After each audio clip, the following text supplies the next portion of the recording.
Je viens vous annoncer une bonne nouvelle, une grande joie pour tout le peuple. Aujourd'hui, vous est né un sauveur.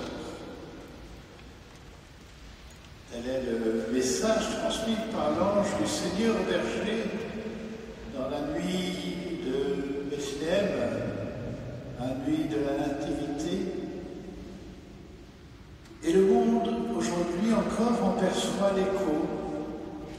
Partout sur la terre, Noël donne lieu à des réjouissances, même si beaucoup ont oublié la cause de cette fête, le motif de cette fête ou veulent l'ignorer.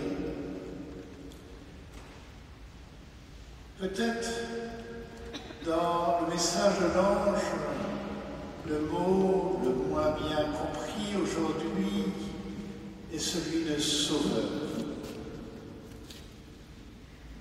En effet, notre monde s'est construit à partir d'un désir d'autonomie de l'homme, désir qui n'est pas mauvais en soi, car c'est Dieu lui-même qui a fait le don de la liberté à l'homme et lui a confié la maîtrise de la création.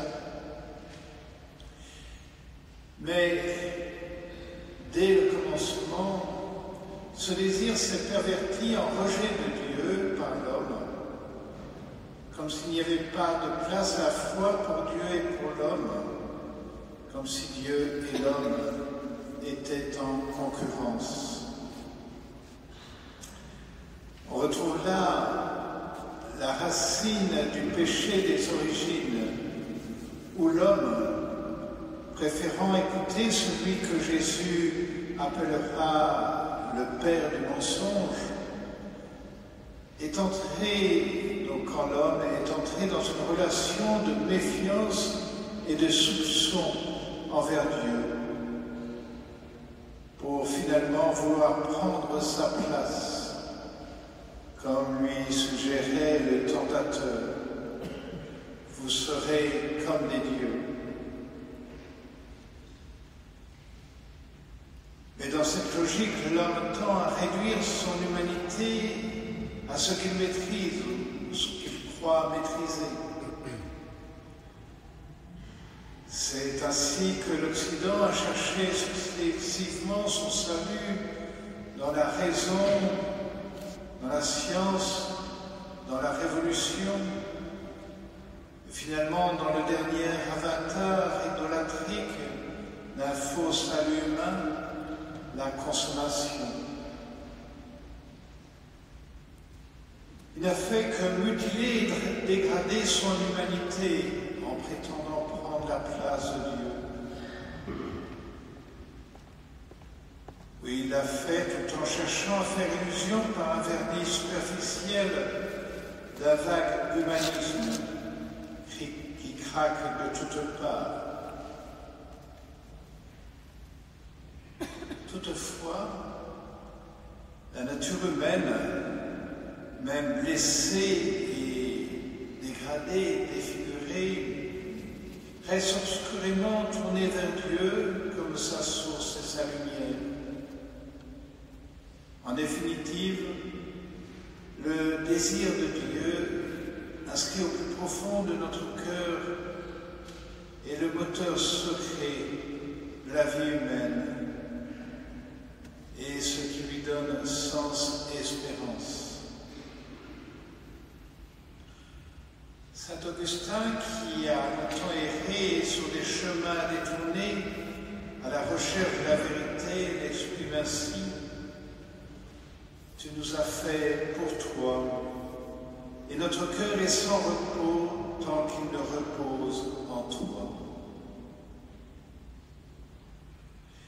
Ainsi, ce désir naturel de Dieu, déçu par les mirages d'une religion du progrès, ressurgit sans cesse dans le cœur des hommes.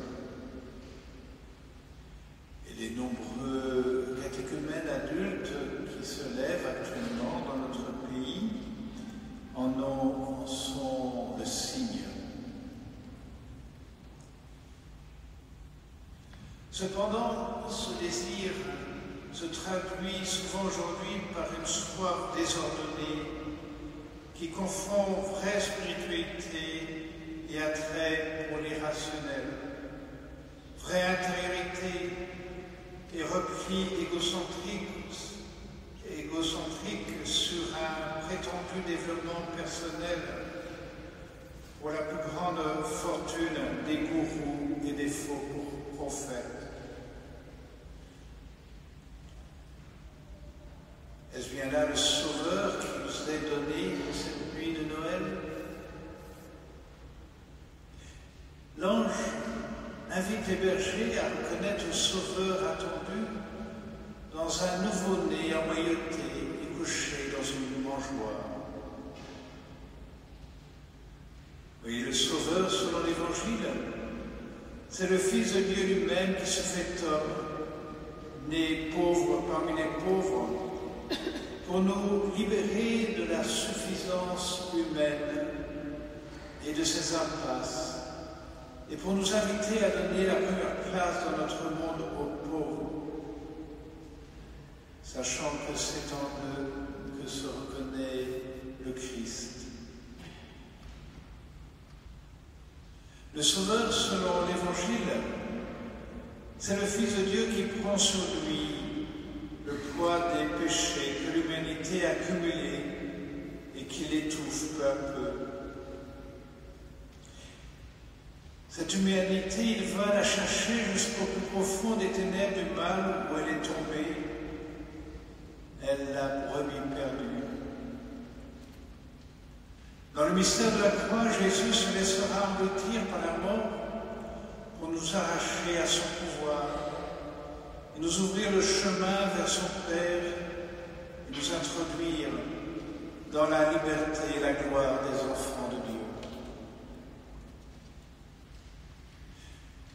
Voilà donc le Sauveur qui vient à nous en cette nuit de Noël pour donner lumière, sens et espérance à notre vie et à la vie du monde.